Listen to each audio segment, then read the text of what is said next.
What's up, nerds and nerdettes and wee little nerdlings all? It's your buddy Big Johnny G for Two Gun Pixie presents Legendary Gaming. Shut up and sit down. Welcome to Tabletop Takeout Tuesday. I'm your buddy Big Johnny G, and this is a series where I give you bullet points about what I enjoy about a game. I'm not really always here talking about this is a review. It's not really a review video. It's, like I said, it's bullet points. Things that I've enjoyed about this particular title. And this one that I'm talking about right now is Daedalus Sentence. It is a science fiction game with a round board. There's a few of them out there. There's been a few over the years. I do enjoy these circular boards on these games. This also has moving parts to it. Yes, a round board, moving parts. Wheels in the sky keep on turning.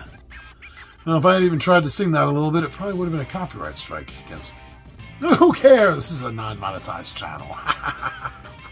Yes, Wheels in the Sky do keep on turning in this sci-fi adventure where you are captured Earthlings and put in these cells to be tested on in this space jail laboratory that aliens that have conquered Earth have set up.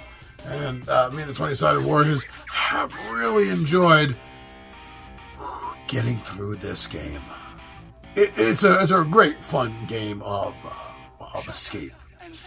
And the main mechanism in the game, the little thing the game has, a little standout quality, is that although the board itself doesn't move, the circular rings within a ring that you put on this, they do move and shift in their own little orbits, you could say, the hallways of this jail laboratory that the aliens have set up. And manipulating that is really fun because it is gonna keep changing. I like the whole escape thing. You're getting out of your cell and you're going around the board, and you're trying to manipulate the maneuvering of the rings so you can get from inner ring to outer ring to the escape pods. And meanwhile, the longer it takes you, the more and more alien guards that beseech you, and the whole time you just gotta figure out how this thing works. So it's a little bit of a puzzle, a little bit of a timer, because like I said, eventually there'll just be too many alien guards to grab you and throw you back in your cells for later experimentation. The rooms are interchangeable in the game. There are more, so it gives great replayability and how the game is set up, how the game is going to run. And that adds to you wanting to play more games, right? Whenever there's replayability, see how excited I am about this.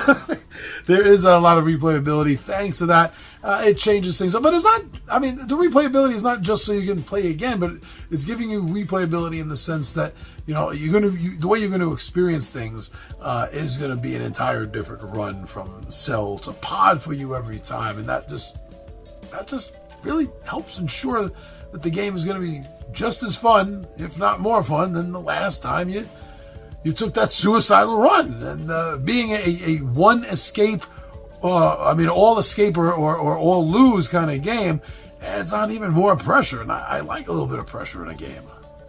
One thing that I think helps out the strategy as your group is playing this game and trying to defeat the game's AI, the aliens running it, is the fact that during gameplay from turn to turn, or I guess I should say from round to round, you and your buddies, you get to take your turns in whatever order you want. So it's not set up that, person A will always go first, or it'll start with person A and then always go to the left after that. It's however you see the need to have someone do something first, you get to do in this game. There's a couple of games I've played like that over the years. Not many. Usually most are pretty firm, in the turn count. I think this helps. I'm not sure if the game would be as winnable if it didn't have this aspect to it. I enjoy the hell out of it. Now, another thing that's been enjoyed by me and the 20-Sided Warriors is the one versus all, where you can have someone running instead of just blind AI draws of what's happening and just consequential consequential effects. You do this, so the AI will automatically do that. This will allow another player to out-chess the rest of everyone if they can. Someone running the aliens and the ship and the guards it can come into play against the other players.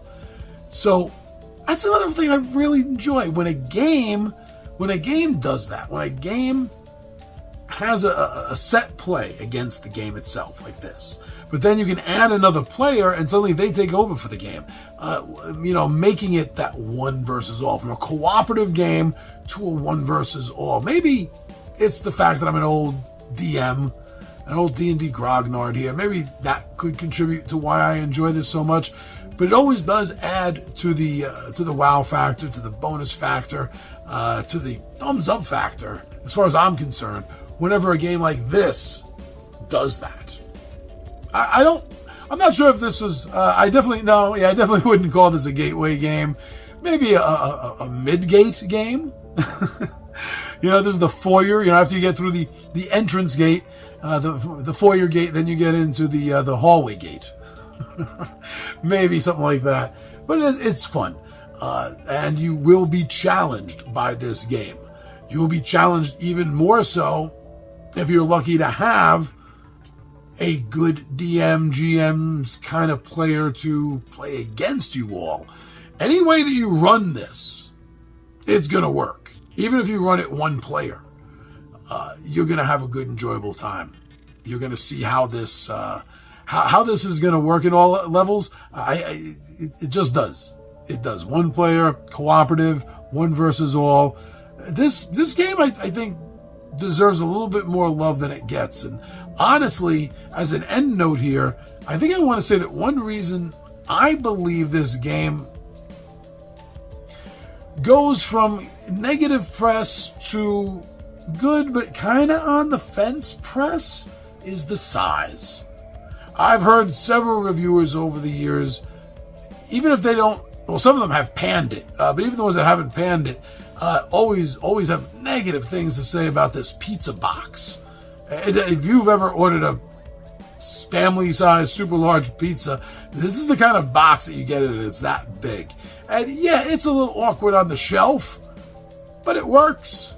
And I'm not going to judge a game by whether it takes up too much space on my shelf or not. I mean, who would ever judge a game based on how much shelf space that it takes? That's a little ridiculous. All right, so those are my thoughts on Daedalus Sentence. Go find some playthroughs of this game. Don't listen to the reviewers so much as yourself and how you feel after you watch a playthrough of a game.